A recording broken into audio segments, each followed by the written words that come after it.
Gracious Heavenly Father, we do thank you and praise you for this opportunity to come together. We want to honor you in all that we do and say.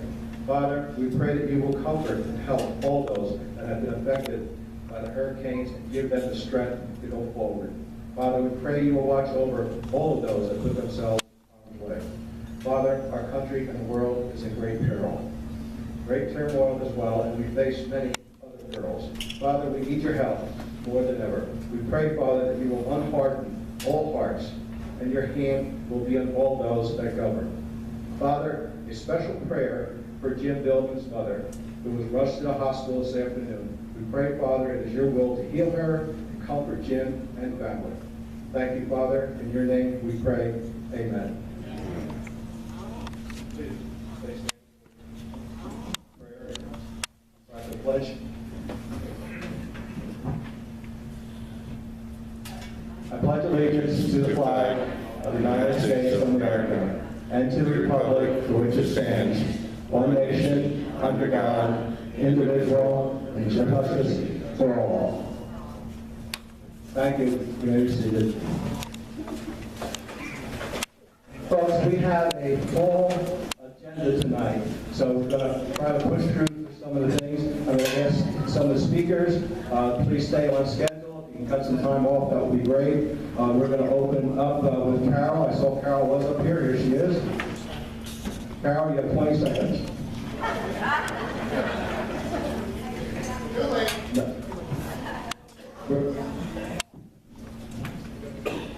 He told me 2 minutes. Anyway, as you know, I'm always teaching Constitution classes. I taught this one, 5,000 Year Lead, probably 5 or 6 times now. I taught this one, Making of America, twice. I'm going to teach it again. I am not expecting to get tons of people. Last time I taught it, I had about 30 people. Sam and Linda were in my class, and other people in the audience here.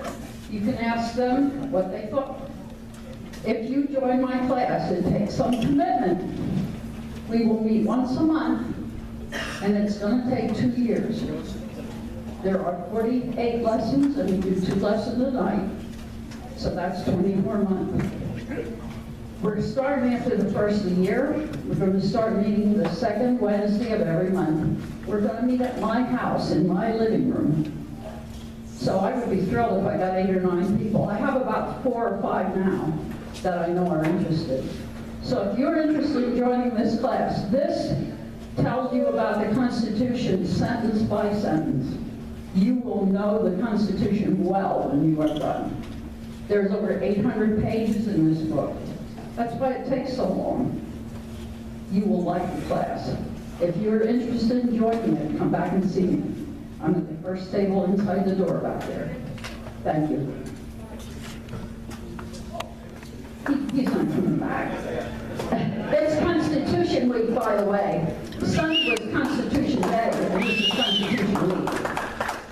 Thank you, Carol. As she said, Linda and I were at many of her classes, as several others that were in here. Folks, if you haven't been to any, please do so. It's really eye-opening. You wonder how we got where we are today. Next is Linda Frankenor. I just want to say one thing. I had asked people to call the schools and contact and see what they were doing for Constitution Day, because it's a law that they're supposed to do something on Constitution Day. Well, we have a gentleman in the audience that has done research like you can't believe. It's not completed yet. He's also contacted the state offices and the local offices. They're supposed to give out material to their new employees. And when it's completed, I'll put it on the website and also make a comment. But I appreciate Mike over here. He did all this research, and thank you so much, Mike. Thank you, Linda. Thank you, Larry or Ray, you guys, okay? Ray Gloucester is here. He will be talking about a project that we're working on. Okay, we've been, last month, we were very successful in our letter writing to the state reps. They rejected the Senate's new taxes to fund Governor Wolf's budget. And they did that by coming up with a bill to use tax money socked away in the slush funds in Pennsylvania projects. Now this month, the letter writing campaign goes to our federal reps, imploring them to support a nationwide right-to-work resolution to get the ball rolling on passing federal legislation giving Pennsylvania a level playing field to attract new investments and create jobs to get us out of the financial crisis we are in. With your support, we can prove the pen is mightier as the sword. See Ray or Larry back at the table. We have the letters ready to go. We just need you folks that have signed up for this program to come back and we'll finish it out for you. Thank you. Thank you, Ray. Folks, it is very important that we do send letters in, contact our legislators, whether it be state or federal. They are effective. Up next, Helga Finn. She's going to be talking about a project that she's working on, Rally for America. Hi, everybody. You are all Patriots. I'm so glad to be here with you. But last month, if you remember, were you here last month? Everybody here last month? Mostly? Okay. Sam got up and talked about the fact that we were going to start rallies for Trump. And he asked who would participate. And we had about 36 people sign up. In the meantime, we organized a rally on Saturday. And unfortunately, out of those 36 people, for many different reasons, we now only have about 10 to 12 people. And so, you know, basically, I guess what I'm asking is, we still have time. It's Thursday, so if anybody here tonight would be willing to come to the rally that we've organized on Saturday, please see myself and or even Ray, and just let me have your name and your email and address. What we're going to do is we decided to do what's called an overpass. For the very first time, we're going to do this, for the very first time that the Berks County Patriots are going to sponsor something. We're going to do this overpass across the 222 bypass. So it's right on Berkshire Boulevard, and it's right down from Kissinger's Church and around the corner from Mission Barbecue. So we're going to put up our signs, and we're going to, our Pence Trump signs and our American flags and our Don't Tread on Me signs. And we're going to rally the people going in both directions in the 222 bypass. We've done this on a number of different occasions, and it really, it's awareness in our community that we're rallying for Trump and we support Trump. I just wanted to say, because I don't have much time, the questions right there on that on this banner. Thank you. I guess it goes like this: if not now, who? If not now, when?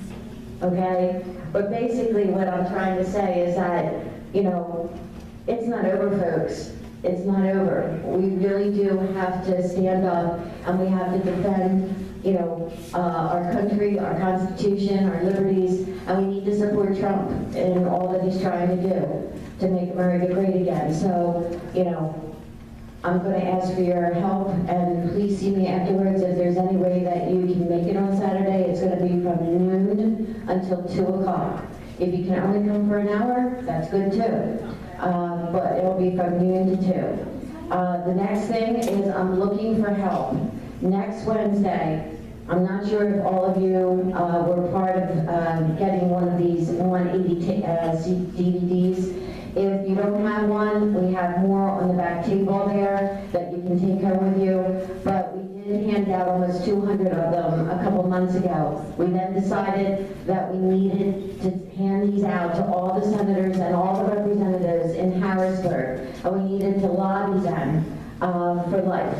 And so we scheduled a meeting, a meetup on Wednesday at 9 o'clock outside of the Capitol building. We're going to discuss what we're going to do for a little bit, and then we're going to be getting maps of our assignments, and we'll be heading in to the Capitol to hand these out with a cover letter to all of our senators and all of our representatives to defend life, to defund Planned Parenthood, to pass the dismemberment bill. Is that not a no-brainer?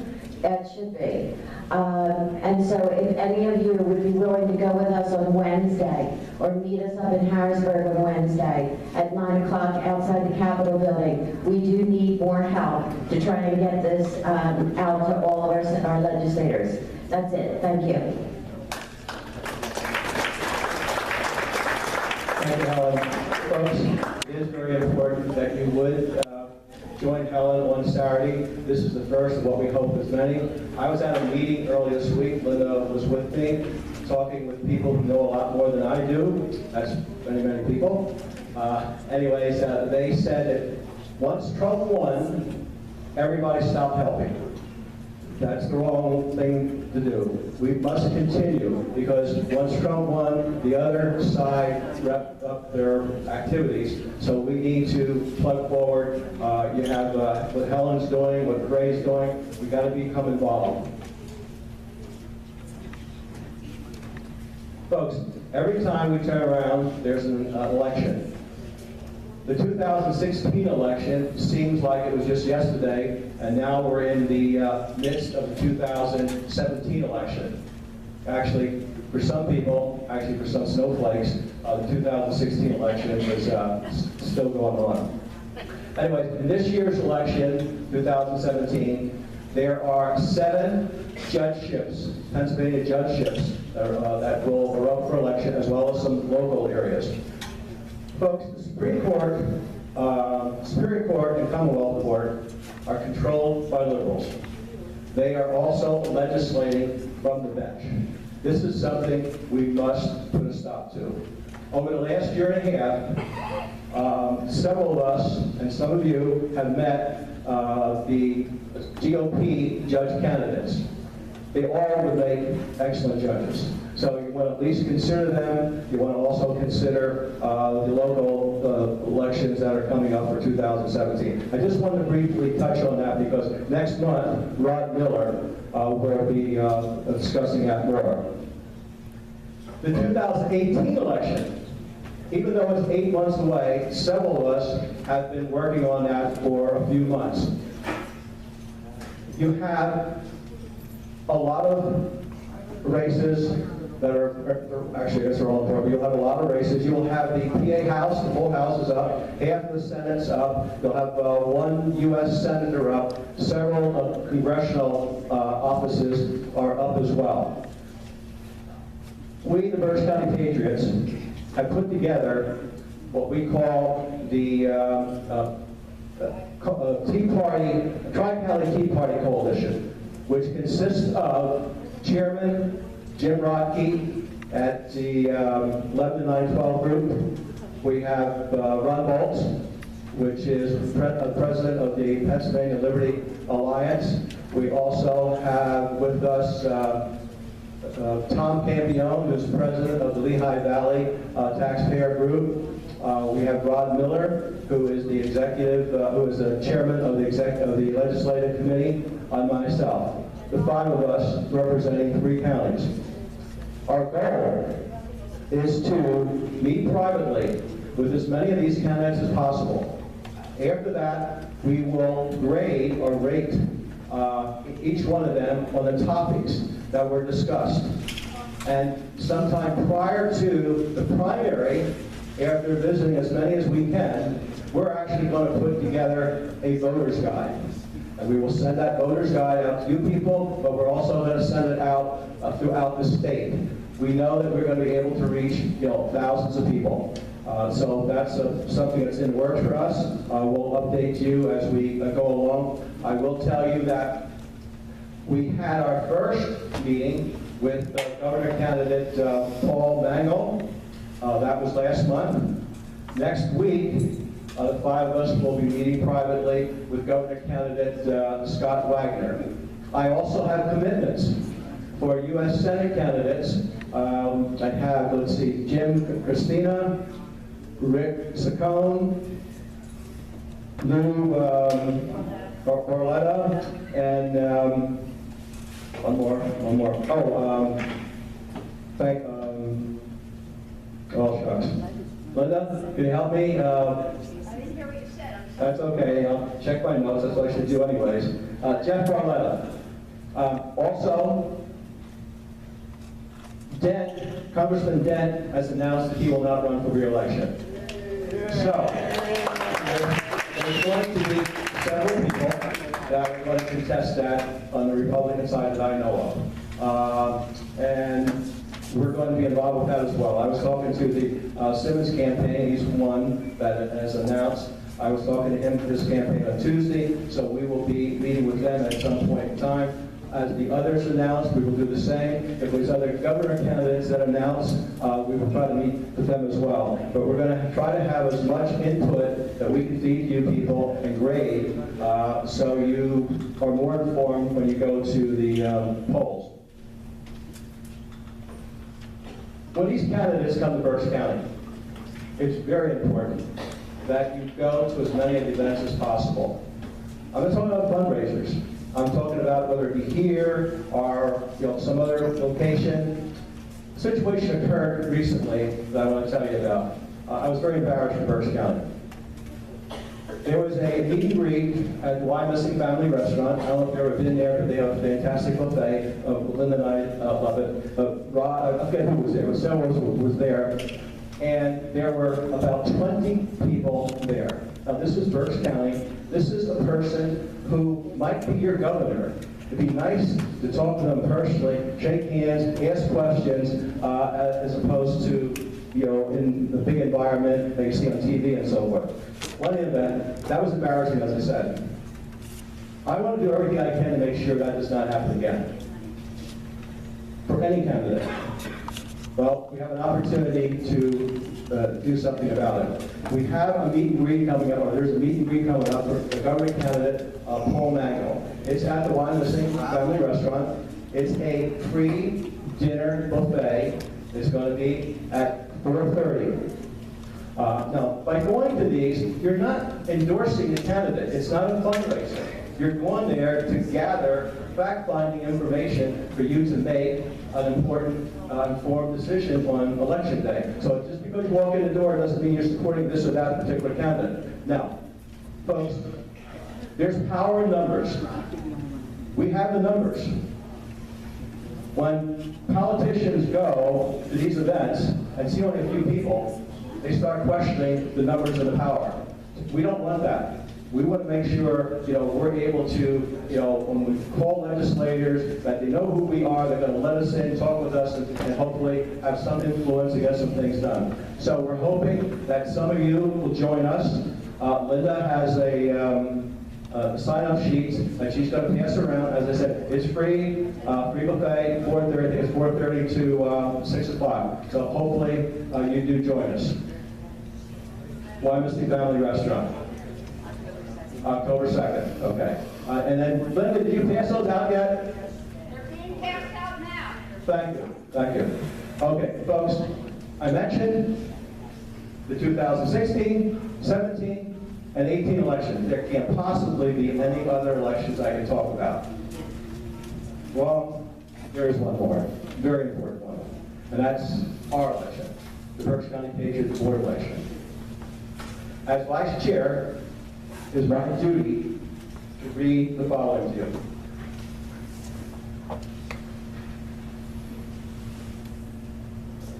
The third Thursday in September, at our general meeting, the election committee should announce that nominations will be open from the first day in October to October 31st.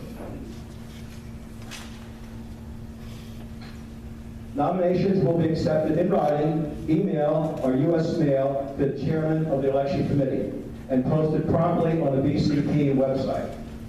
It is the intent is communicated to the election committee and shall have their name and email available to be displayed on the BCP website.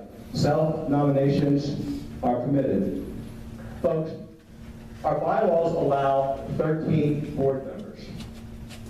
For the last year and a half, we've been working with the skeleton crew. Currently, we have 8 board members. And of those 8, several of them only can put in a little bit of time due to other businesses and other activities that they need to participate in. Come January 1st, that number could be 5 or 6. We cannot operate that way, and several of us said that we won't even stay if it's that kind of number. We are a Cadillac organization. However, without gas, we can't go anywhere. So we really need your help. Now, I was told not to use the word desperate. I'm not taking that advice. We are desperate. We desperately need some of you to step up. We definitely need help. I certainly hope you do so. I was also told not to jump up and down and holler. I am going to take that advice, don't worry. I'm not going to do that. However, if Jim was here, he might do that. Folks, again, we do need your help. See any board member if you're interested. Thank you for your time, and God bless you all. Thank you.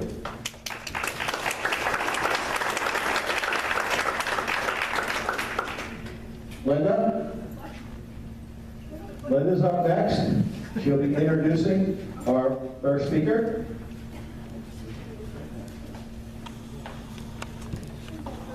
I'm not sure what she was doing. She has an agenda just like I have.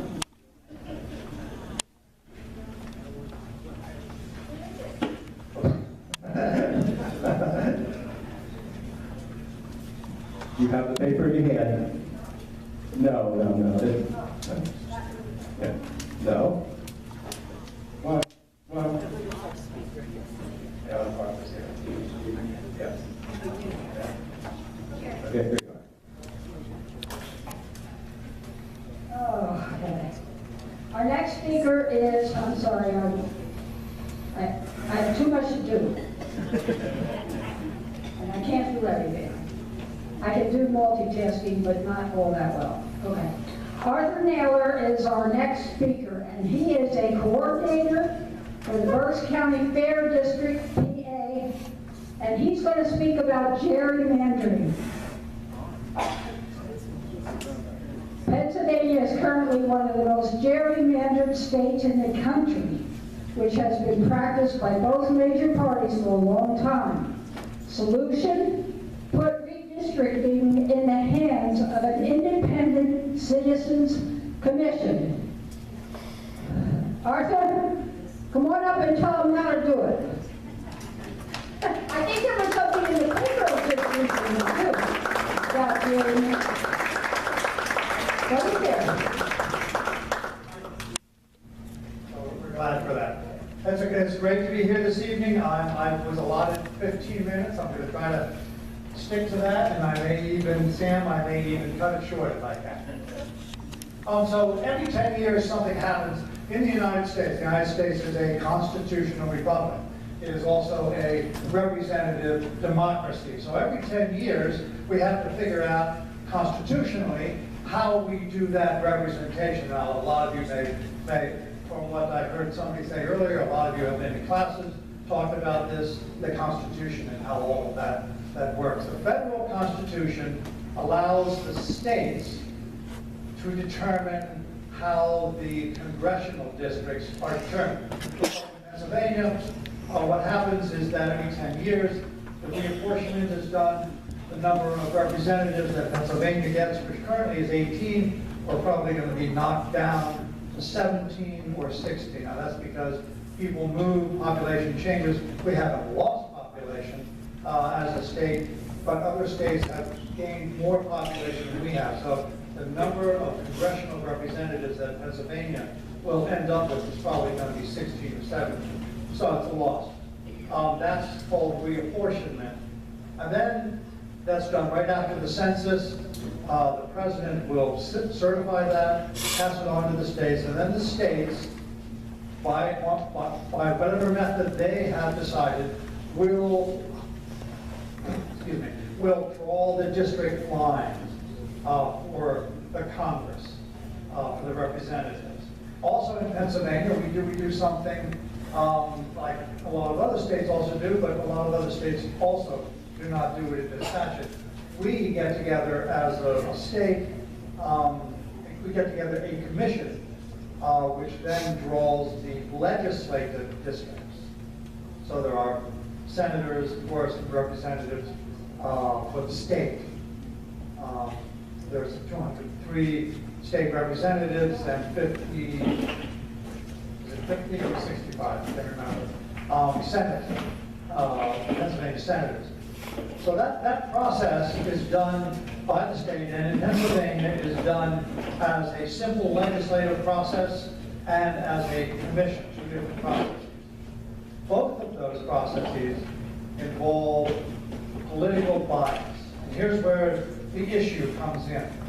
The political elite in Washington will draw some maps, hand it to the political leadership, and it doesn't matter whether it's Republican or Democrat. This is what they do. Political elite somewhere, probably in Washington, will draw these maps, hand it to the political leadership in Harrisburg, and then that will be voted upon, well, will be discussed, but it will be voted upon in Harrisburg in the General Assembly to become our congressional districts. Same thing kind of happens with this commission, because there are 5 members on this commission. 2 of them, it turns out, will be from the majority party, and 2 will be from the minority party. And then the State Supreme Court will select the 5th person.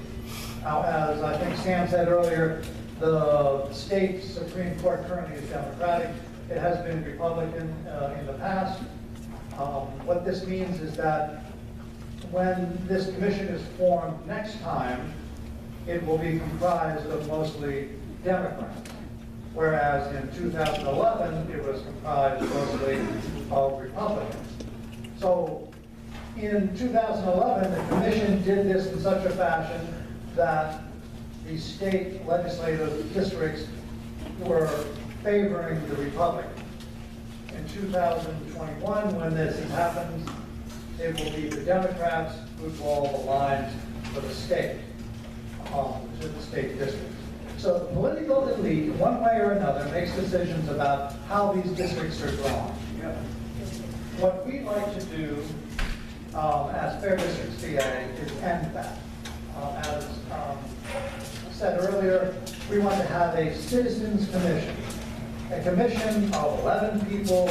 Any of us can volunteer, apply for this, and then we get randomly selected into several groups, and randomly selected again to be part of this commission.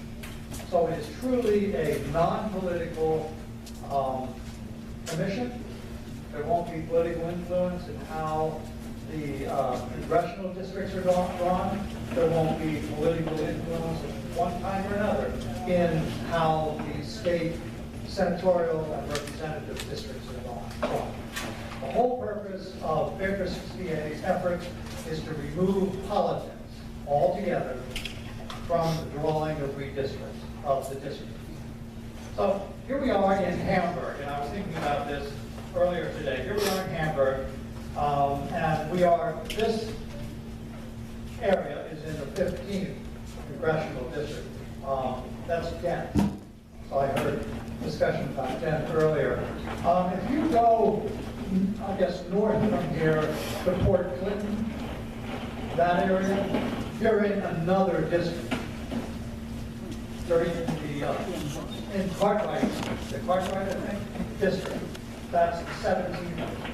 If you go the opposite direction and drive toward Leesport, you'll be in still another district. You'll be in Costello. And the funny thing about Leesport is that Leesport actually is divided in half between the 15th dense district and Costello 6th. Costello district. Now, this is what happens with gerrymandering. We've got this strange, dense, 15th district, and it extends from Northampton to Dauphin County. So it goes from Northampton, Uehlinger, Berks, Lebanon to Dauphin County. And it's not very wide, it's narrow. This is what gerrymandering is about. The purpose of that district was, in this case, to make it at least somewhat Republican. The Democrats have the chance to redraw these things. They will do it in the opposite fashion. That's gerrymandering. So, as you can see, with the way things are drawn now, just here, looking at Hamburg and the northwest of Clinton and the south of where we are, I think it's south, Leesburg, you can see how badly gerrymandered that is. And to think that one representative, Dent, has to go from Northampton County all the way to Dauphin County to represent us seems absolutely absurd. We want to end that. Now, the reason that the political elite likes to do this, for two reasons. One is power. They have the power to do it constitutionally here in Pennsylvania, and what we want to do is change the Pennsylvania Constitution.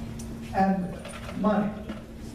If they have gerrymandered districts, whether they're congressional or state legislative, outside money sources will contribute to congressional and legislative races because they can. They can contribute as much money as they want. So if they change the way districts are drawn and they're not gerrymandered, what the political elite is worried about is that they won't get as much money for the candidates. Now, that's very possible. I'm not sure that money here is the most important factor. The other thing is power. If the political elite can draw the district lines for congressional and state legislative districts, they have the power to determine who the candidates are. And as you know, they have the power to determine if the current candidate is going to be gerrymandered out or primaried out. And they have the power, once the candidate has been elected, they have the power over that now elected candidate, because that candidate knows in the next election the same thing's going to happen. The leadership is going to be able to say to that candidate, do as we say or you're out. So there's a lot of power, a lot of money involved in this whole process. That's gerrymandering. We want to end that. If you think about it, it doesn't make sense to have gerrymandered districts. It hurts us because it divides our community, like Leesburg. It divides our school districts. There are school districts in Berks County that are in 2 and sometimes 3 different congressional districts. That means they don't get the representation they should. Berks County has 4 congressional representatives. Now, some people in leadership here in Berks County would say, that's great. That means more representation. That's not true. None of the congressional representatives live in Berks County. None of them. So how well do you think they know Berks County? They don't. They don't know Berks County very well at all. And they can't because they don't live here. Now, I've had some conversations with Ryan Costello. Where I live, he's actually my congressional representative. And he says, from his perspective, he hates it too. Because it means that he wants to go from one end of his district, which is in Chester County, and he wants to drive through his district. He has to drive like a boomerang up and down into Lebanon. Doesn't make any, from Chester up through Montgomery, through Berks, and into Lebanon. Doesn't make any sense at all when it comes to representation for him or for us. So if we can end gerrymandering, and there are 2 bills in the State House, the General Assembly right now, to do that, and they are very good bills. As I said, they will form this commission. It's actually a process, it'll take 4 years, so we're actually in the first year. It's 2 sessions, 2 consecutive sessions. This session, which is 17-18, and then the next session, 19-20. Both bills identical as passed each time. And then it's going to be a referendum or an amendment to the state constitution. But if we can make these bills pass, we can get them passed, we feel very confident that once it's on the ballot, 85% of Pennsylvanians want redistricting reform. So if we get it on the ballot, it's going to pass. The problem is getting it on the ballot. If we have these non-gerrymandered districts, we're going to have better representation. Our representatives are going to better know their constituents. Our communities will not be divided, our school districts will not be divided, and business will not be adversely affected, because with gerrymandering and the fact that, for instance, in Berks County, none of these representatives live in Berks County, and so therefore the amount of, let's say, representation that Berks County can get is small, diminished. That means businesses too. So businesses in Berks County do not get the assistance, the guidance, the help from our congressional representatives that they should. It affects us as a county in every single way possible. This is, the 2 bills are Senate Bill, this is the State House, Senate Bill 22 and House Bill 722. And what we want you to do, we want as many people as possible, because as someone said, numbers count. We want you to be able to contact your legislators, and we want you to contact the legislative leaders in Harrisburg. This is an issue that only our state representatives and state senators can decide. Congressmen, they don't have any opportunity to make this decision. It is the state constitution that we want to amend. So we need as many people as possible to do that. I did notice on your website that, which is a great website by the way, has links to your representatives, state representatives and state senators. So you can find out, if you don't know, I'm guessing a lot of you do know, but if you don't know who your state representative or state senator is, you can find it out on the website. I also have some papers I have a display in the back. I have some handouts that I would urge you to take and read through and use. 2 of them are for the state senators and state legislators. The other two key people that you should be contacting is Mike Uehlinger, who is the chairperson of the State Government Committee in the Senate. That's where the Senate Bill 22 is. And Darrell Metcalf, who is the chairperson of the House State Government Committee, the other bill. We need you to contact them as well, because they need to hear that this is an important issue for all Pennsylvanians. As I said, Fair Districts PA is a nonprofit, nonpartisan. We are a grassroots organization, much like yourself. And it's our goal to end gerrymandering in Pennsylvania. Please stop by and get other information. If you have any questions, I'm happy to entertain them now, I guess. Actually, we're going to wait until... Okay. All right, I've run out of time. I couldn't actually stay long. All right. Thank you.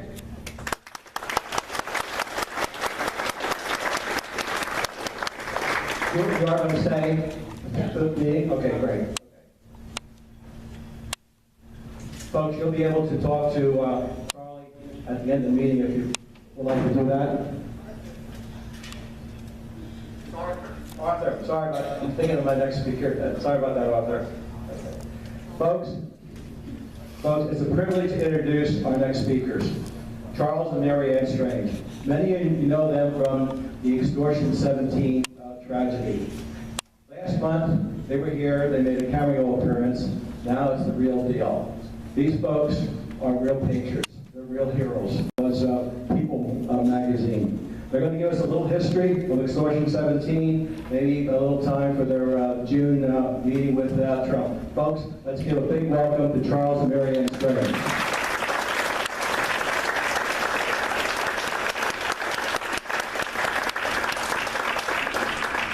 Hello, everybody. Thank you, Sam, Linda, Berks County Patriots. We can't thank you guys enough. You always have our six. And my name is Charles Strange. I'm the Gold Star father of Michael Strange. Michael was a CTR-1, killed in action August 6, 2011 with 30 Americans and barked a warrior dog. Little quick history.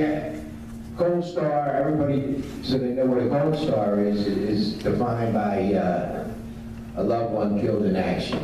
Brother, sister, husband, daughter, wife is what a Gold Star is, killed in action.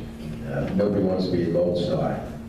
Michael was our oldest son from Philadelphia. He joined the military, rose up through the ranks. We got out of boot camp. He had this unnatural knack for being a cryptologist. He was the best cryptologist in the world. Not because he was my son. They gave him the National Intelligence Medal of Valor. Only 17 ever been given out in the history of America. And since World War II in the Wind Talkers. So he was in Hawaii, stationed with Admiral McCraven for 2 years, 2.5 years, and then he was assigned to the elite SEAL Team 6, the Gold Squad. Michael's call sign was GY4, Gold Yankee 4, and had about a house down in Virginia Beach. Has everybody heard of Extortion 17? Everybody's heard of Extortion 17, my nightmare, right? So in April 2011, Michael called me from an unknown place. He said, "Dad, everything's getting shut down." I said, "What's going on, Mike?" He said, "Everything's getting shut down." I said, "You all right? What's going on?" He goes, "If something happens, you're going to hear about it." And of course, the killing of bin Laden was the next, what we heard on the television. Michael came home in June of 2011 for his birthday. And he grabbed me by the bicep. He said, "Dad, you wouldn't believe what's going on in this country." I said, "What? What's going on?" Michael didn't say nothing. And he talked about a will. First time he ever talked about a will. A few of the men talked about a will, a couple different things. A couple of men acted different. So that was June 2011. He calls me up. He's ready to go over to Afghanistan. And I love you, Dad. I'll see you for Thanksgiving. And we get the knock on the door, August 6, 2011, by 4 military men. And, you know, I'm out of my mind. You got to be kidding me. My son was just here, da-da-da-da-da. Then you're out of your head. So, August 2011, all the bodies are coming into Dover. Barack Hussein Obama, who's a little taller than me, comes up to me, grabs me by the shoulders. He says, "Michael changed the way America lived. Michael could." I grabbed Obama by the shoulders. I said, "I don't need to know about my son. I need to know what happened." And he shook him like this, and the Secret Service guys grabbed me. And I shook him like a bobblehead. The Secret Service guys didn't grab me right away. I think they wanted me to give them a quick, quick left hook. And then I'm like this, and I'm crying, and I got snots coming down my nose, and Obama comes up again and gave me another hug, so I wiped the big snot on him. And I whispered in his ear. I said, "Is there going to be a congressional hearing?" And he whispered back in my ear, and he said, "I'm going to look into this very, very deep." And that was 2011. And never heard a thing from him. October 2011, we go down to Little Creek. All the parents were in the stage, and General Jeffrey Colt did the investigation. And I raised my hand, and I said, you know, I had some questions, and they weren't ready for somebody to ask any questions. You're at, you know, it's 60 days after your son died, and, you know, I asked him about the black box, and he goes like this. The black box got washed away in a flash flood. Like, black box was really orange? Washed away in a flash flood. Jeffrey Cole, Brigadier General Jeffrey Cole, who did the investigation, who also got promoted to major, just like the Pat Tillman story, because my wife reached out to the Tillmans. Use the microphone. So, I'm using the microphone now. And anyway, then we asked a couple other questions, and he said it was an RPG, 200 yards in the pitch black. And then, I'm trying not to curse, said it was a lucky shot. I stood up, I said, did he just say lucky shot all of a sudden today?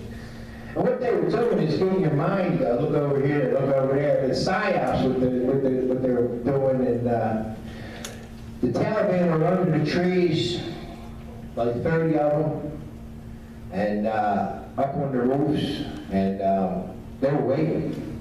The Taliban was bragging a half hour after they killed my son. We just killed SEAL Team 6 on the internet. How'd they know?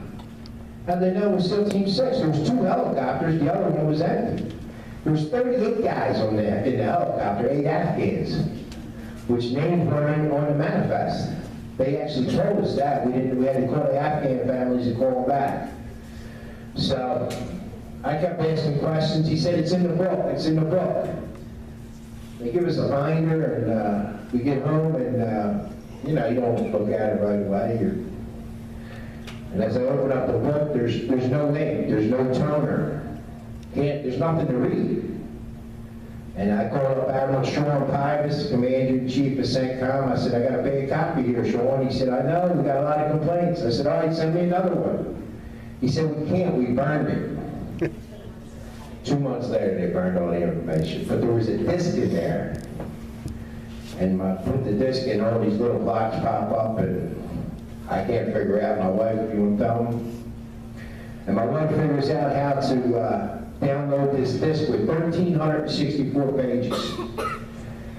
7 hours. And that's how we got a lot of this information.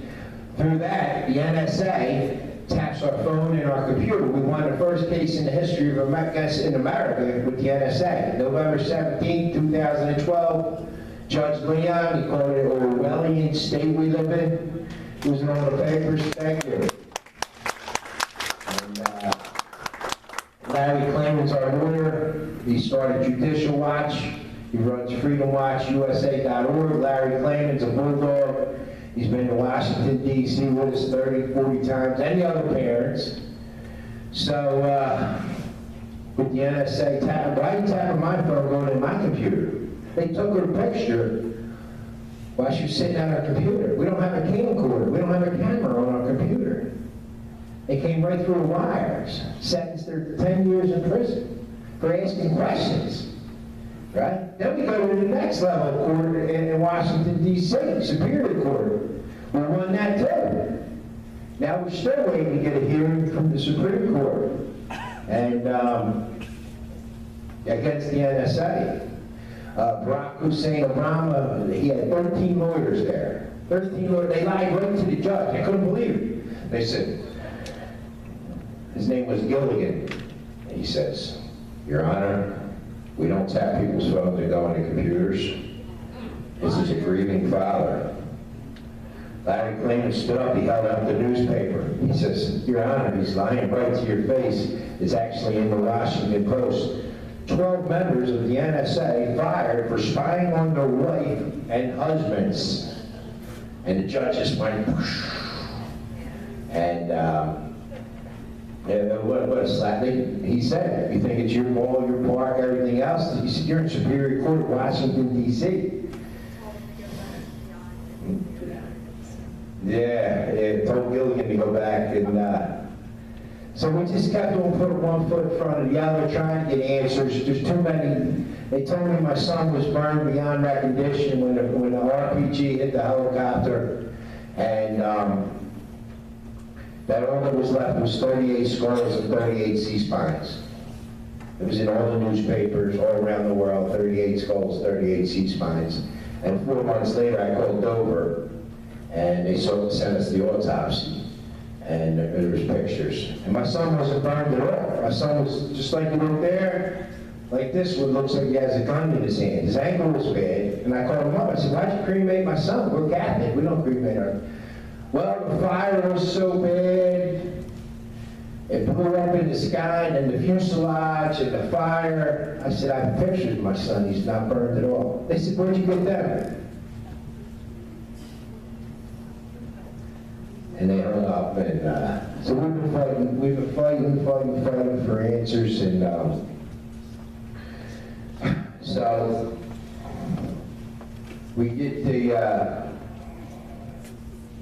March, April I get an email, and it says, you're invited to the White House to meet President Trump because of your hard work with your foundation and helping other gold stars. And I read the email twice. I said, is this from the White House? I said, they want us to come to the White House? And they asked us to bring 10 other gold star families. So June 5th, we were in the White House, me and my wife, and altogether there was 50 gold star families. And they fed us. They had the Marine band there. You could walk in any room you wanted, the gold room, the red room, the green room. They had a giant bar. They had great food for us laid out. Their fight, it was very nice. And then somebody said, the President and First Lady want to talk to you. They're going to start lining up, so they had me and my wife go in first. So I walked in to meet President Trump. They said my son's name, who we are. Him and the First Lady, da-da-da-da-da. I said, Mr. President, my son got killed in a 1960 helicopter with 29 other men. He said, you see what I did about that? I just signed a bill for $400 million, get some new damn helicopters. I said, thank you, Mr. President. I said, Mr. President, I'm a little nervous talking to you. Can I pull out my notes? And he gives me that, you know, that smile of President Trump. Go ahead. I said, all right. I said, the wars of engagement are worse than Vietnam. Our sons and daughters are fighting with one arm behind their back. I told him about the Taliban bragging over the internet. I said, extortion 17, Mr. President, the parents want answers. He said, let me see, can I see your notes, Mr. Strange? I said, sure. He takes the notes, he reads them for like 3 or 4 minutes, flips them over. He says, can I keep these? I said, yes, you can, Mr. President. He goes over to the Secret Service guy. He says, make sure I get Mr. Strange's notes tonight. And then I said to him, I said, Mr. President, when you dropped that bomb, that mother bomb in Afghanistan, I said, I jumped off my couch cheering. I said, they killed my son. I said, next time you drop that bomb, you call Charlie Strange from Philadelphia, Mr. President. We're going to drop like 3 or 4 over there. He's like, all right, Mr. Strange, all right, Mr. Strange. I said, no, you see them parents behind me? I said, they killed all our sons and daughters. I said, I know you got sons and daughters. He's like, da-da-da-da-da. I said, Mr. President, when you come to Philadelphia, you don't need to bring the Secret Service. He said, what? And he smiles at the Secret Service guy. I said, the Centurion bikers from Philadelphia Police Department told me to tell you, when you come to Philadelphia, we got your 6.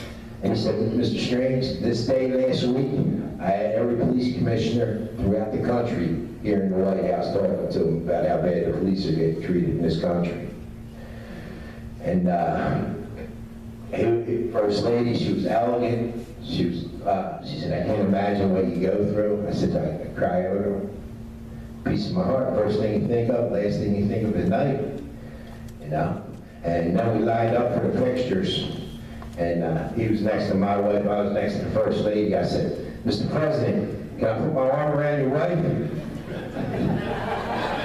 And he said, go for it. That's what he said, go for it. I was like, she was awesome. She was awesome. And they did another ceremony with candles. And he thanked us. And I'll tell you what, like 2 hours later, we were in one of the rooms, and he gets up there to say a few words. He wants to thank the Gold Star families for their sacrifice, for raising American heroes. And he goes, I want to thank the Michael Strange Foundation. Me and her like, he just said her name. The president just said her name again. And It was a great honor, and you heard about our foundation, and my wife's going to tell you a little bit about our Michael Strange Foundation.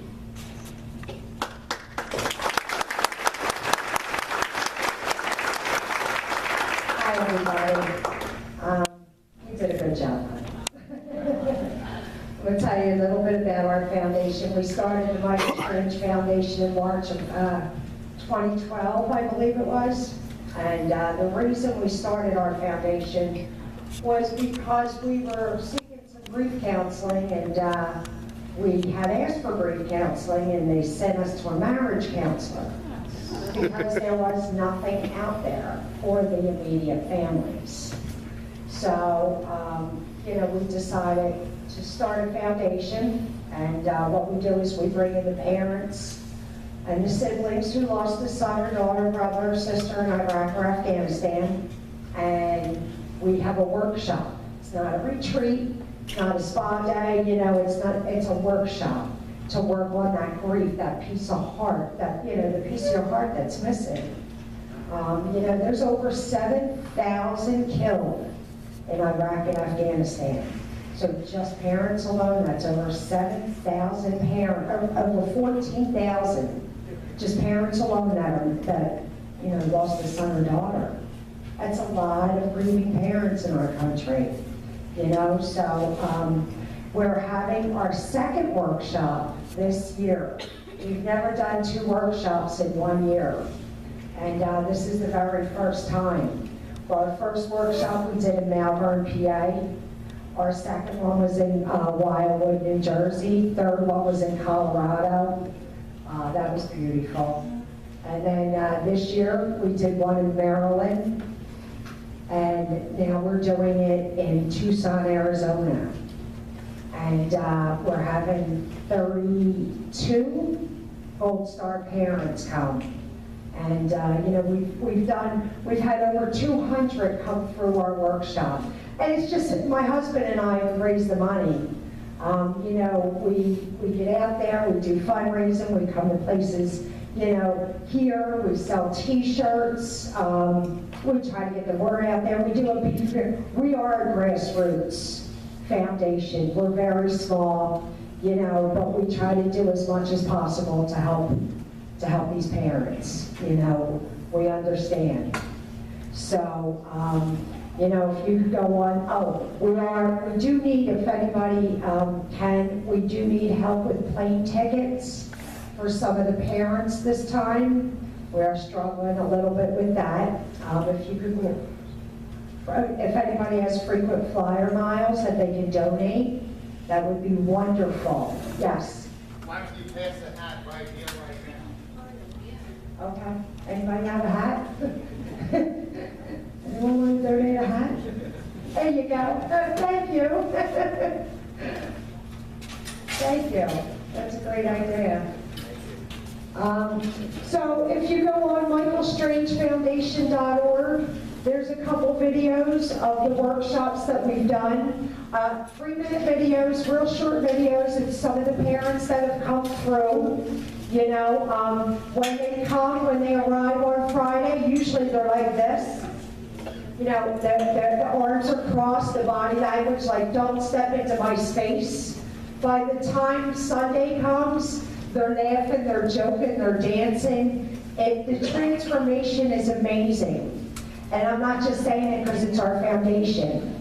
But, you know, just talking to these people, you know, it's, we wish we could do more. But check us out if you will. You know, like I said, michaelstrangefoundation.org. Pass it on to people in your contact list. Ask them to check out our foundation. We do sell t-shirts. You could go on there if you're interested. Anything else? Thank you for your time.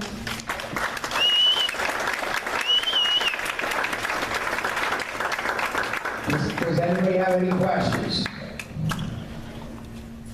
I just want to let you know, we're going to have a petition started in about another 5 or 6 weeks. We have quite a few people that are looking out to help us. We just had a rally. Remember, when I was here last month, we had a little over 100 some people at our rally. Larry Clayman, we had 6 veterans. It was Bike Week in New Jersey, but the big news was President of Rolling Thunder was there, who came back afterwards and said he's going to show his support with a lot of places. We have another rally. Well, we can use from June 17.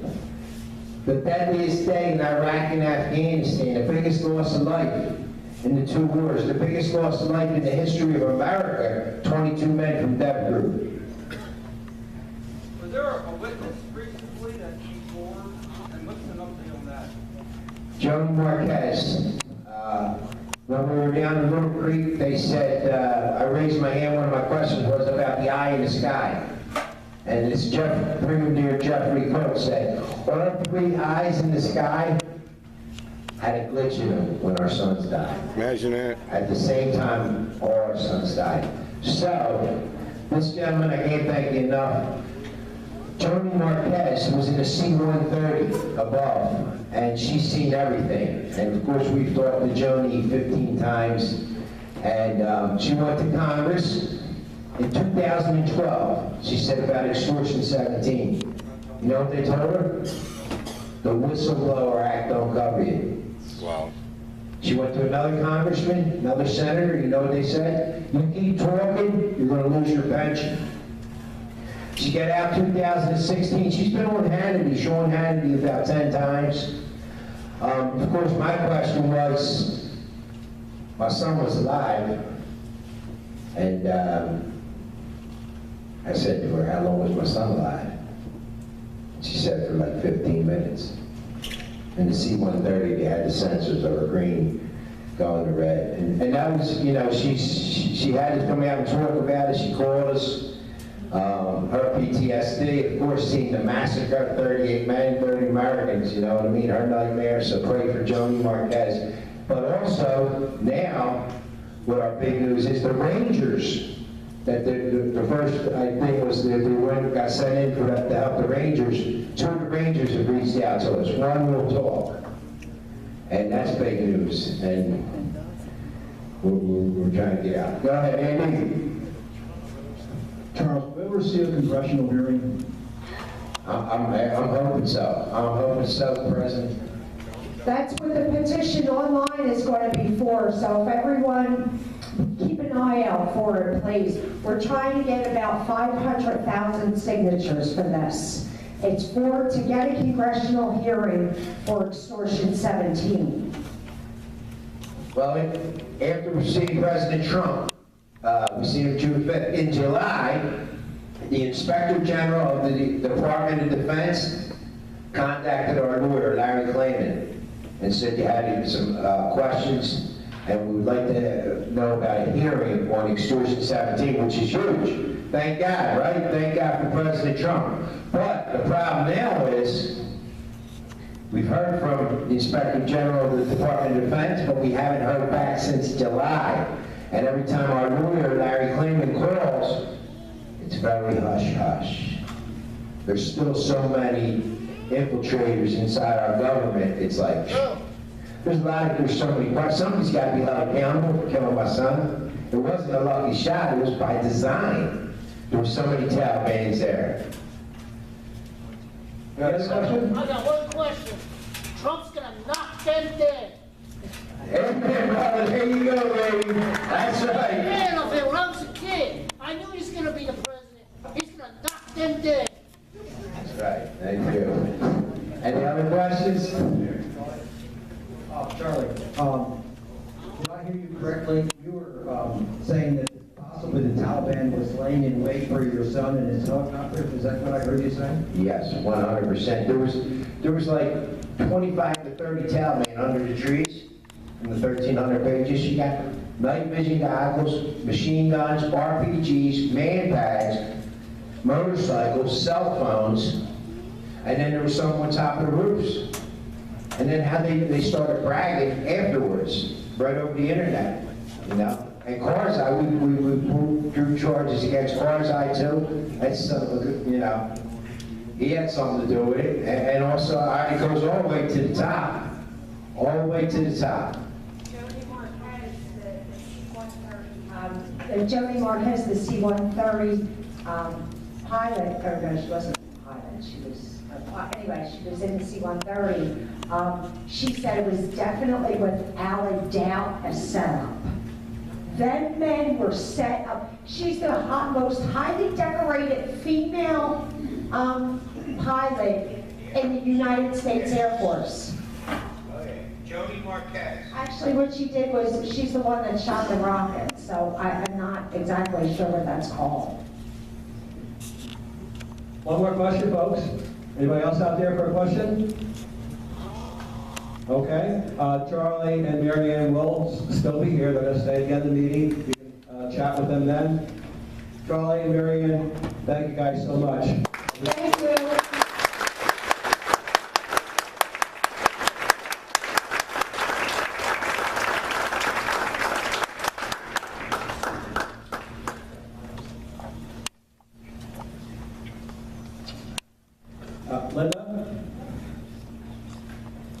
Linda's up next to introduce our final speaker.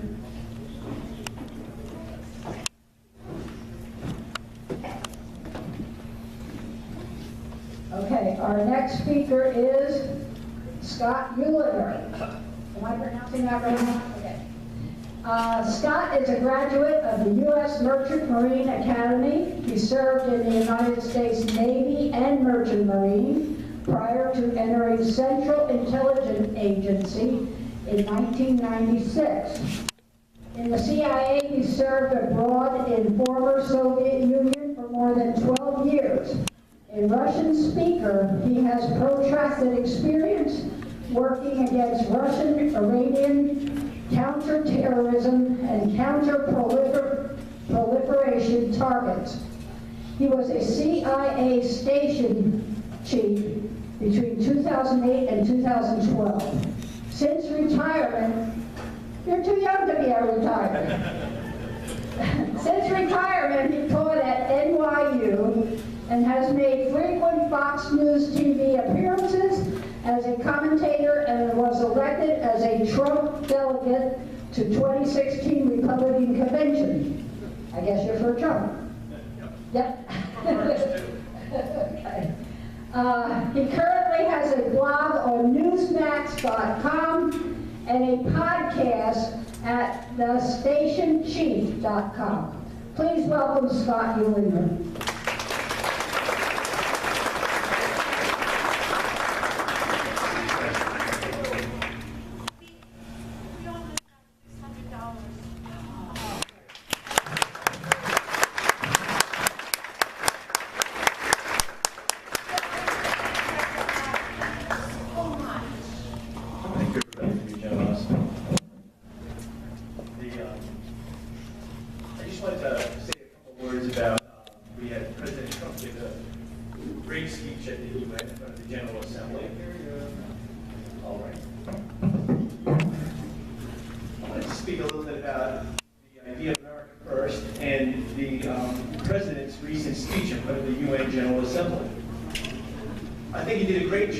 Speaking in front of the General Assembly, and he laid out a clear conservative vision for vigorous American global leadership based on principles of state sovereignty.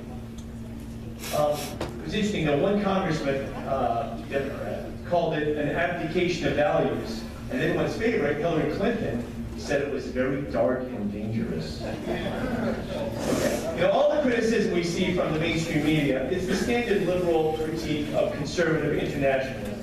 These are the same words, the same people who criticized Ronald Reagan's anti-Soviet, okay? And those words inspired millions and freed them from Soviet oppression at the end of the Cold War. I particularly appreciated the president's words on socialism, speaking about Venezuela. As a CIA guy, I spent a lot of time living in other countries, Azerbaijan, Albania, Tajikistan, Moldova, and everywhere I saw the ruins of socialism. And it was always clear to me that conservatism was the true path. And this kind of reality check is why liberal progressives never want to discuss issues, because they lose every time.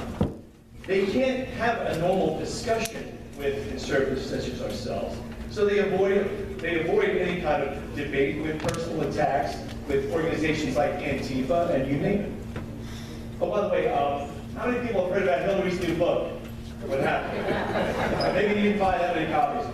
I had called them and I had suggested that maybe to increase sales, they might want to add a free bonus CD with the 33,000 missing emails. They didn't go for it. But just think about that book for a minute. So here we have a leader of the Democratic Party, and she herself is one of the greatest dodgers of personal responsibility. The election wasn't her fault, and here's 53 reasons why it wasn't her fault. Democrats encourage this kind of lack of personal responsibility. They encourage groups like Antifa to protest and encourage violence because they don't want to debate us. In your world, folks, what is your take on someone who dodges responsibility? If you work in a garage, what do you think about a guy like that? Or working as a nurse or in an office? And we all know the answer. I'm not raising a child that dodges personal responsibility, and I'm sure you haven't either. But this is the kind of thing we're up against. Our culture is dominated by a liberal, progressive message that we have to fight. It's tough, always swimming against the current, but the more fish in our school, the more we band together, the easier it will be. And there are a lot of folks out there that are waiting to hear the word of conservatism. There are people all around us, neighbors, and I think some of them, they're adrift in a confusing, sometimes scary world. They're absorbing the liberal progressive message. It's soaking in like through their skin or something. But deep down in their soul, a lot of times, they know that something's wrong. And they're hungry for a message of hope. And we have that message. The message is that we can control our destiny. That our country is not filled with division and prejudice that we're being told about. Conservatism has a positive message. Hurricane Irma highlighted how Americans and human beings come together. After Irma, Hollywood got together and they raised only $45 million. But there was one football player, I forget his name, and he personally raised $20 million for the Irma victims. So what's going on here? And the answer is that Americans had no desire to donate to a bunch of Hollywood types who were bad-mouthing the deplorables like us, the regular folks who help each other out. We as Americans, we help one another. The mainstream media loves to break us into different ethnic groups, religions, sexual identities. But the president said that we all bleed red. And he's absolutely right. We are all better than the way they portray us. All Americans are compassionate, decent people. And we reject the lies of the mainstream media. Because the hearts of Americans beat true. How many rescue boats were run by George Soros down in Texas? How many Antifa activists saved lives in Florida? For all Americans at this stage in our existence, I believe that we all care more about the content of our neighbor's character than their skin color, as Martin Luther King said. And if you want to see real racism, try living outside of America, as I have, in a place like Central Asia or the Caucasus. My years abroad have given me the context to see how open and giving and accepting Americans really are. America first. Just think about that statement. I mean, there are people who just resent that phrase by itself. But what does it mean? Does it mean that we should only care about Americans? No. It just means that Americans, the most generous people on the face of the earth when it comes to charitable giving, that we believe our government and its policies should just first support Americans. The globalists, the liberal progressives, they don't like Americans placing our own people first. I mean, it's not rocket science. Every other nation in the world practices economic nationalism. They watch out for their own. Do you think China or Vietnam care about throwing a vote to the American worker? Nope. So why should we feel the need to do the same? Why do we even consider entering into a Paris climate agreement that willfully strangles our own industry, but lets China off without any restrictions? They can build a dirty 1960s technology coal plant every week if they want. So even if you're a radical environmentalist, that makes no sense to support a treaty such as that. And so when we see these examples, why should we not place America first? Putting America first, taking care of our own as a priority, it's our duty to the forgotten man and woman. The forgotten man and woman is the reason that Donald Trump became president. He was the only candidate who seemed to be listening to the concerns of ordinary people. The forgotten man and woman is one reason we have an opioid crisis of epidemic proportions. People have lost faith in their institutions around them and sometimes in themselves. We have an obligation to these people as fellow Americans to help them to restore their faith and place them again on the path to progress. On the domestic front, America First has a lot of other components.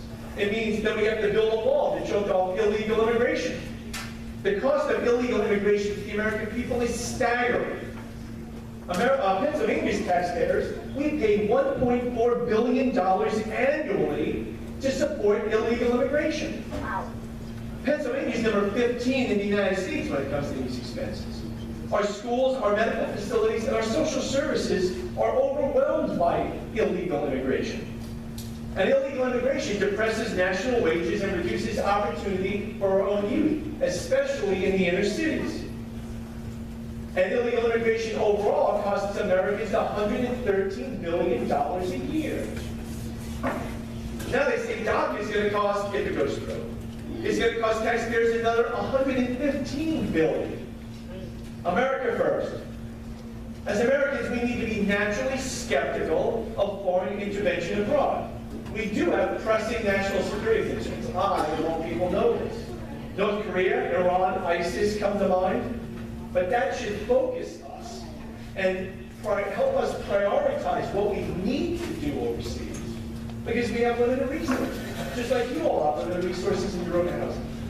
And we have to concentrate first on what's critical to the interests of the United States. America first. We as Americans in Pennsylvania have misguided priorities in our spending. We have a $20 trillion national debt. Right here in Pennsylvania, we have a budgetary crisis because our Democratic governor, the incompetent Tom Wolf, who hasn't been a government program or tax that he doesn't like, we have a $2.3 billion budget gap. His solution is borrowing and no new taxes, and new taxes. Somebody once said the idea that you can tax a country into prosperity is like believing you can stand inside a bucket and lift yourself up by pulling on the handle. We have a spending problem. When we authorize $15 billion to assist the great state of Texas for Irma, we should be cutting the same amount for foreign aid. How much money do we have to spend in Afghanistan on buildings that can blow up in India? The United States has spent $714 billion on construction in Afghanistan since 2001. Now, I said before, I love the reaction to the idea of America first. We can see it even here in the Lehigh Valley. I mean, my congressman, maybe your congressman too, Charles&Maryanne, when he's insulting people like us, calling us a collective freak show or worse, he said recently, this is in the New Yorker, I'm concerned about the three-headed monster of protectionism, isolationism, and nativism. Now, Dent does what a lot of people in the mainstream media do, and that is mislabel everything. Okay, so if we're concerned as Americans about unequal treaties like NAFTA or the Pacific Trade Agreement, treaties which empower foreign industry at the expense of U.S. industry, we're dangerous, wanting to preserve our industrial base is protectionist. If we want to re-examine intervention abroad, maybe limit sending U.S. forces into harm's way whenever possible, suddenly that's isolationist. And if we want our country to merely enforce its borders, as it has for 225 years, and we want to prioritize the needs of our own citizens, we're nativists?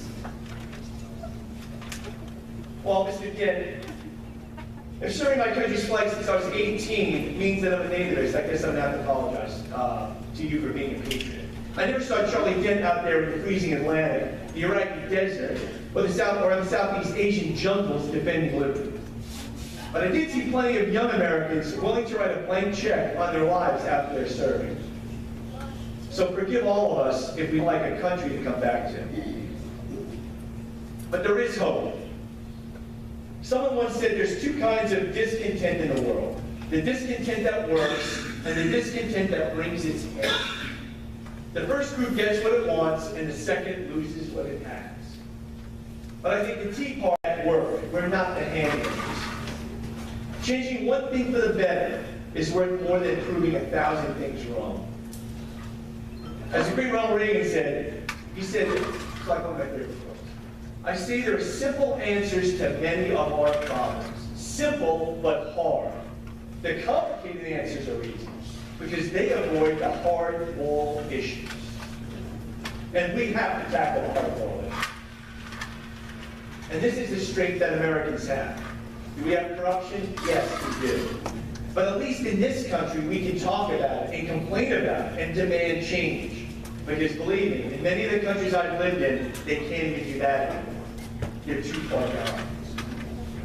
So we'll face our problems as Americans, and we'll do it together. And God bless you all.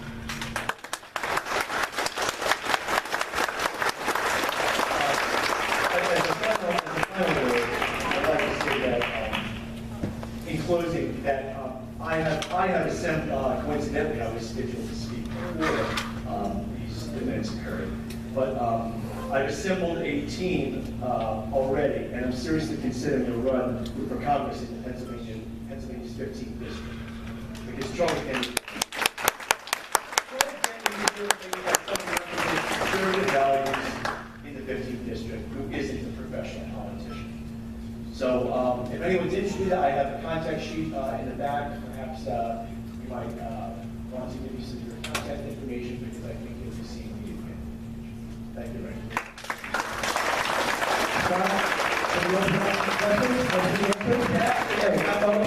Questions, answers, anything intel related. We have a recent thing going on now with the unmasking. The unmasking scandal has resurfaced now. I actually just wrote an article on it that's on my newsmax.com. I just got published today. But anyone wanting to ask questions, especially about like U.S. intelligence and all, please have that. You got the CIA guy. I'll tell you what I did. Could you explain that scandal to us? Okay. Yeah, well, it's very important, actually. The unmasking thing has to do with the intelligence services, if they are listening to foreigners speak. I want to listen to a Russian diplomat, let's say, or a Chinese diplomat. I don't need anyone's permission to listen to the conversations of a foreign national. However, it can get a little complicated when a foreign national is speaking to a U.S. citizen. Okay, if that Chinese diplomat happens to call an American, it becomes a little bit more complicated.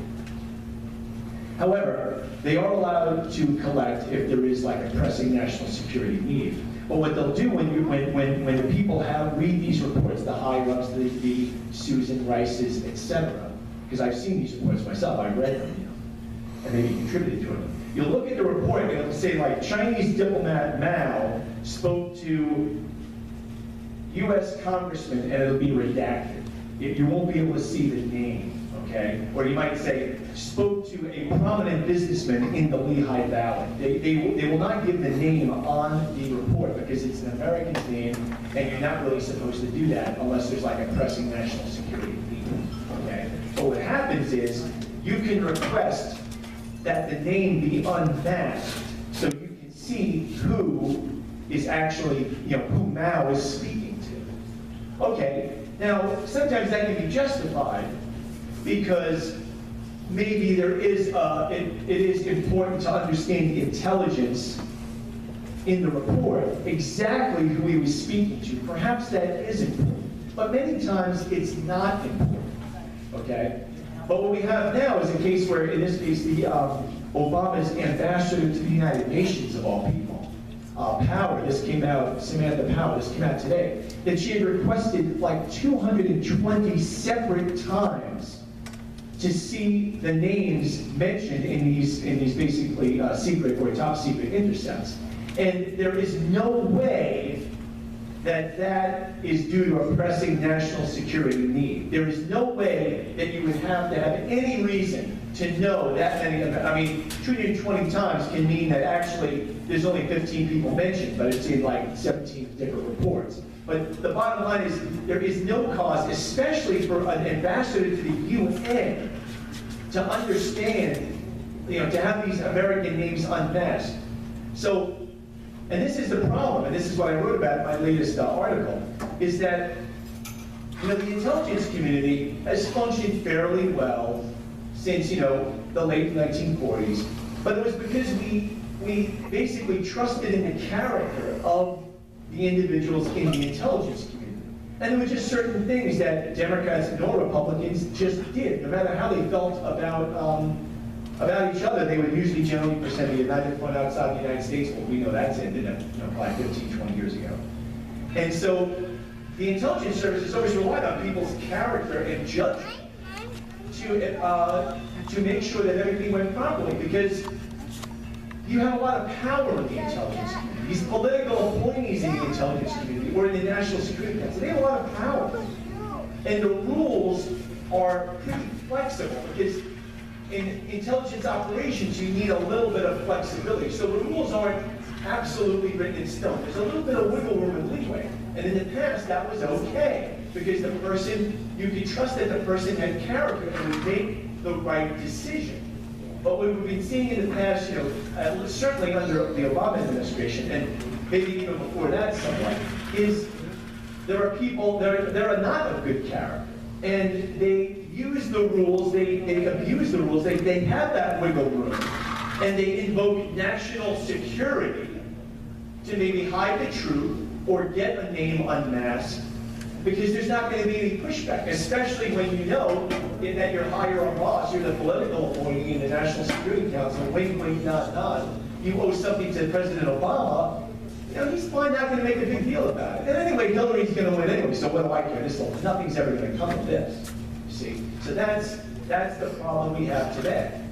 And unfortunately, it's a problem that I've seen it in third world intelligence agencies. This is the sad thing. This is the kind of thing I used to laugh at 15 years ago. Because you'd be in a foreign country and you'd say, well, the Azeris, they've got themselves tied up in knots. They're not going to be able to chase after me or any of my agents, because they're so busy with internal fratricide and power struggles and spying on the political opposition that they're not going to be able to really do the job they're supposed to do. And unfortunately, it seems like we're almost at this point in the United States. And of course, this goes right into the hands of our enemies. Because if I were Russian, I would love this stuff. We're Chinese. This is great. But we're doing this to ourselves. And because, you know, Obama's decision to reinvent, you know, government and reinvent everything meant that the intelligence services became unbelievably politicized. I mean, there is a reason why I chose to retire in 2014 from the jet handle.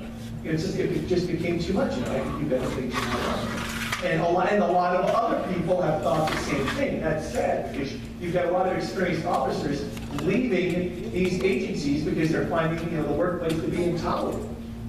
So. Thank you for that. We have time for more questions. If anybody has more questions. Somebody's got another question. I asked CIA question. But I don't know anything about aliens, by the way. I've been asked that before. I don't know anything. Can you shed any light on these mysterious collisions with our naval vessels and cargo ships in the South China Sea? Actually, yeah, I actually can. I spent a lot of time at sea in my previous life, too. And I actually wrote on Newsmax about this as well. The problem with why are these ships colliding, okay? Don't believe what you hear, like some people have floated some stuff, people who didn't really serve at sea. They've written things about hacking and things like that. It's not that. It's a much simpler thing. It's simple human error. Because what's happened is, in the past, at least in the Navy, in the surface forces anyway, maybe not the sub-forces or aviation, but in the surface forces, what's happened is the training, like, how many people have heard about somebody with a GPS in their car driving into a lake? How many people have heard about that? How many people have heard about increased pedestrian deaths walking across streets with people reading their phones, okay? Right? It happens all the time, okay? So what's happening in the Navy right now is not unique to the Navy. It's happening in our society across the board. What's happened is that traditional maritime skills like collision avoidance, knowing the rules of the road, proper navigation techniques have been replaced by the GPS. I mean, how many people now are even able to use a map because we're used to the idiot box telling us how to go there, right? It's the same thing and unfortunately, the same thing is happening in the Navy.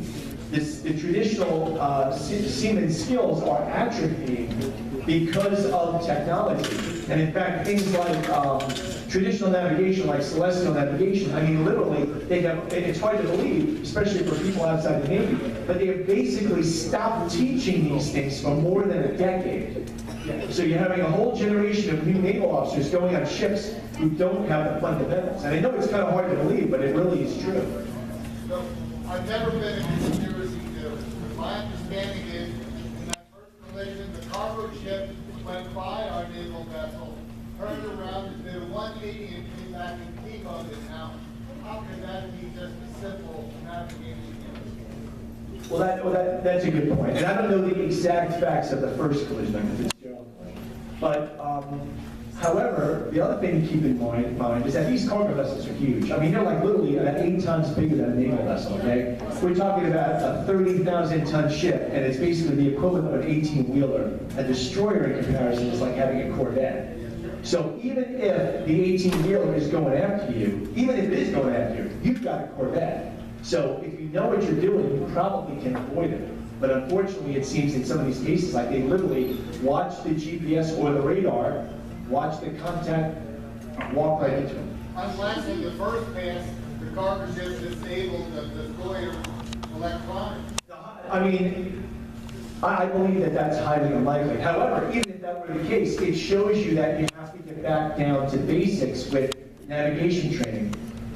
In the last days when I went to sea, which is a long time ago now, in the early 90s, GPS was just starting to come online. So it was literally the size of a brick, but I used it on the ship. However, I had the skills of mariners before me. I knew all the traditional navigation, so I used it as a supplement to my navigation. But nowadays, they don't have this stuff in the past. They've just got the box, so they don't know how to use the old-fashioned ways, and that is a problem. So it's something that needs to be seriously looked at, and I would love to delve into it with some of the Navy top brass. They have got some major problems, and they've got to do some major reform on the training regimen. Thank you, Scott.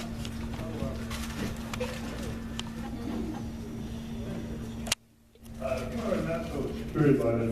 When Trump said that he thought some powers is close to the right. And the head of the Obama Security Administration said, now he wouldn't have voted you said that, but he did. He said, it's naive in this day and age to think that anybody can achieve total, Right. So actually they did it, so they thought they had their ass covered again. That's right. Is that the kind of answer you would give? Is that situation to cover your ass? And if they do ever find out he didn't really lie, Right, he's definitely a clapper, he's lied to Congress twice. The guy's definitely parsing his words, there's no question. I think with an answer like that, yeah, they thought it was probably us. Yeah, it's possible, I mean, it's possible that maybe Clapper didn't know, but somebody else in the national security, world did it without his knowledge. It's possible. But it's interesting, the minute that tweet came out, I knew that there was something to it, because it's just, he wouldn't just tweet that out with no knowledge at all. So of course the press immediately said, this is ridiculous, and I immediately knew as an intel professional, no, there's probably something here. Because there's another thing I'll add about that. So what they were doing was, so we talked about how, there's some corruption there. They were gaming the system, and this is how you game the system. And I'm not breaking any rules here. I say, okay, I want to target the Trump campaign. Okay, I can't really do that, I'll get in trouble. So I know what I'll do. I want to target you. So I kind of, look around, check into you a little bit. Turns out you have a bunch of foreign friends. What I do then is I then get the NSA to start listening in on your 6 foreign friends. Because I don't need a warrant to do that, I can just do that. But I'm doing that not because I have any interest in them, I'm doing it because I have an interest in you, and I know you are a primary contact of those foreign nationals. So every other conversation those foreigners have, I don't really care about. But the minute they're talking to you, I'm listening in, because really I'm targeting you. But see, I'm stretching the rules there. You see that? I'm avoiding having to get a search warrant by doing that. And that's what I suspect they were doing with Trump. They were targeting, I mean, he's an international businessman, of course, so he has a lot of foreign contacts. So they were targeting foreign nationals to get at Trump. They had no interest in the foreign nationals. They were trying to get dirt on Trump. And then the other thing is, of course, the press leaks. So the plan was, let's monitor foreigners with contacts to the Trump campaign. When they start saying things that are potentially embarrassing, because I'm on a fishing expedition to try to pull up some dirt, then I'll accidentally, on purpose, leak it to the press, because that's what it was all about, right? In fact, the leak, when after Trump tweeted that he had been wiretapped, and then people were all, and all the mainstream media was, oh, well, wiretapping is ridiculous. And that's not the point. The point is he's saying the U.S. government was listening in on it. Let's not be childish. The New York Times actually had reported it before he tweeted it, that he had been targeted this way, or that he somehow had been monitored this way. And why would they do that? They would do that because they wanted to use the fact that he was being listened to as a way of saying, well, obviously he was doing something bad, because why are they listening to him? See, like basically using the investigatory powers of the intelligence community to try to just cast aspersions on an innocent man. You know, because if I investigate any of you, let's face it, I'm probably going to find something in there. But that's not what a democracy is based on. A democracy is based on we find, you know, the crime and then we punish the individual. We don't look for the individual and come up with a crime. That's what Stalinism is, right? Identifying the individual and say, okay, what can we get on him? That's what other countries do. And I don't want to see it happening in this country. We have time for one or two more questions. One more question, Zante. I got one more question. Not that question. Hold that. You're getting paid. What was it? Mr. Strange. In my 1,364 pages, my wife downloaded, Leon Panetta's name's mentioned in it. Right, he was director of the agency as well. I've met the snake.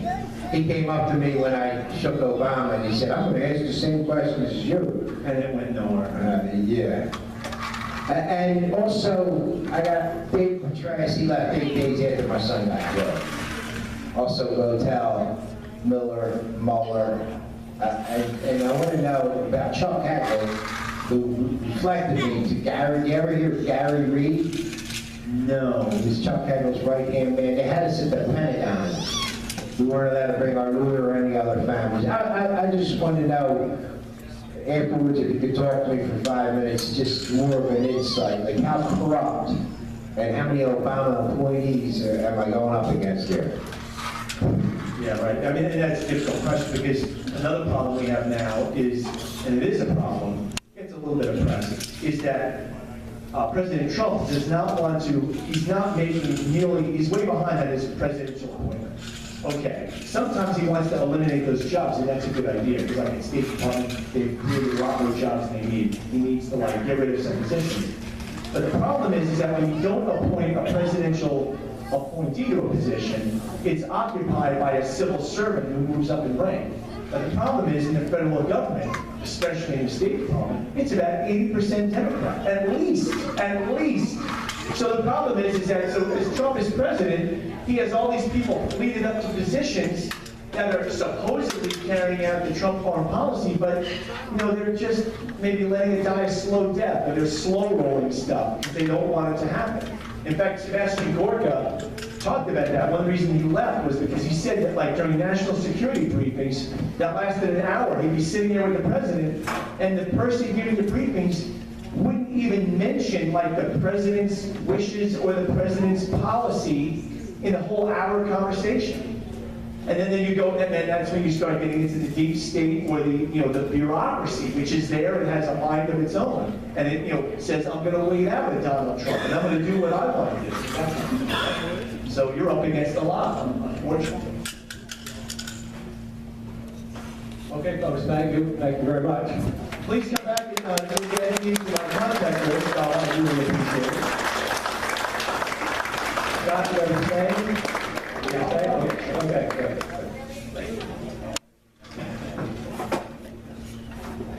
Thank you.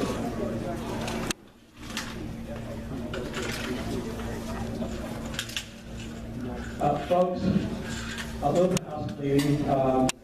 We do have some raffle tickets available. If you're interested, the $20. See Eldon.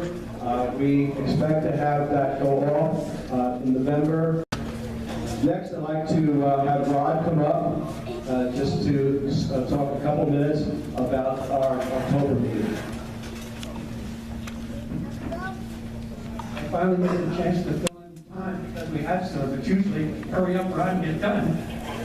Thanks. Next one is candidate night. And this year, candidates are right on through the chain, all the judgeships, and there's the row offices. From the Supreme Court all the way down, Superior and Commonwealth Court. I have a little bit of a problem. The same night we're having our candidate night, there's 3 counties having dinners and fundraisers, and I guess candidates must chase the money. So we have a limited amount of commitments yet, but we're still working on it. But I can say this, the Berks County Court, most concerning to us, our 2 candidates have agreed to come and speak. And one of them, in fact, Tina Boyd, is here this evening. So thank you for attending, Tina. Ben Devious, our opponent, he will be here next month, so we will have those 2 for sure. We're working on the rest. But, you know, it sounds mundane to run to vote for judges. You don't think they have direct bearing on your life. But you know what happened in the Supreme Court of the United States when Trump made his choice, and it's on that 4-4 tie to a 5-4, basically from our viewpoint. It could have been worse if we had the other unmentionable become president, and she'd have to pick our whole whip and dove keeper. So all I can say is I would hope and encourage you to attend next month to hear what the judges have to say for the candidates. And again, we'll have some Q&A, and don't be back with your questions, because what goes on in the legislature finally gets to the courts if things don't work out the way they wanted, and the courts will make the final decision.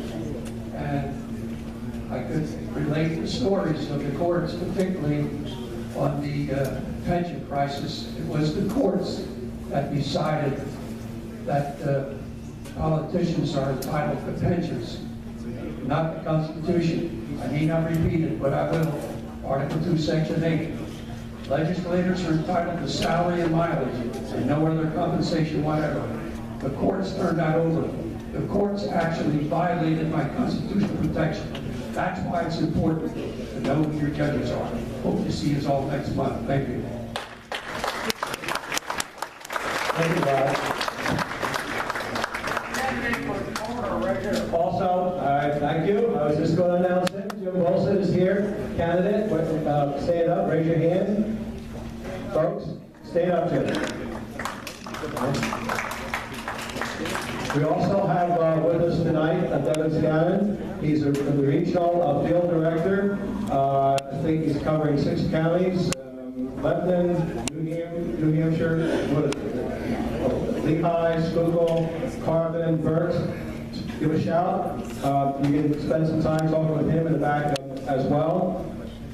We're going to take the next couple minutes just to throw it out to you people. We have a couple minutes.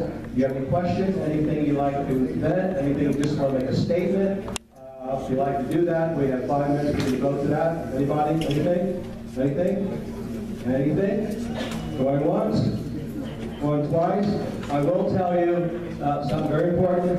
We do have hot dogs left over. Okay? So.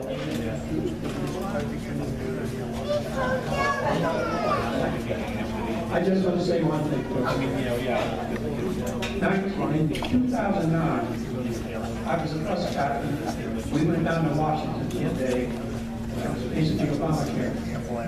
2009 to 2017. I've been at this a long time.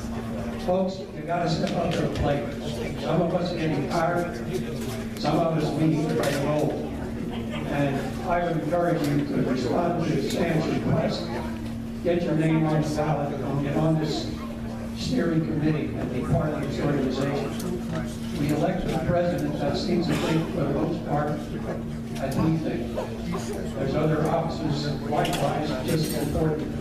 And we have the influence, we can swing elections. So I would encourage you to really consider getting on our board. Thank you. Thank you, Rod. Again, one final time. Anybody have any comments, any statement? Like Sam said, we can't fall back asleep. Trump got all out, woke up, went out. Don't fall back to sleep. Don't let the Democrats control all of our courts. Don't let them control your local and your county offices. Those are places that actually really matter. Those are the people that actually have a say on your day-to-day lives. If any of you want to get involved on for a statewide candidate, a countywide candidate, or a local candidate, it is literally my job to help you hook up with that person and do what you can to help the people you believe in win those offices and make sure that the government works for you. I'm actually going to give out my phone number and email address right now if any of you want to reach out and work with any of the statewide, countywide, or local offices. That's 570-933-2036. I've also got some business cards. I don't have enough for everybody. If you want to come up, I'll give you one. And the email is Scanlon, DSCANLON@PAGOP.org. Once again, it is my job to make sure that if you want to help any of the candidates in the state, to help you help that candidate. Thank you. Thank you, Devin. Dean Clark, you want to say something on property taxes? Not yet. Not yet. Okay, fine. Then we're going to close and prayer. Just want to make sure no one else. Okay, fine. Father, we want to thank you for this evening. We want to thank you for all of those who spoke and that their wisdom will prevail here tonight. And we pray it is your will to heal Jim's mother. Heavenly Father, we pray you watch over all of us and guide us safely home. Thank you, and in your Son's name, amen. Thank you, folks. Ride careful.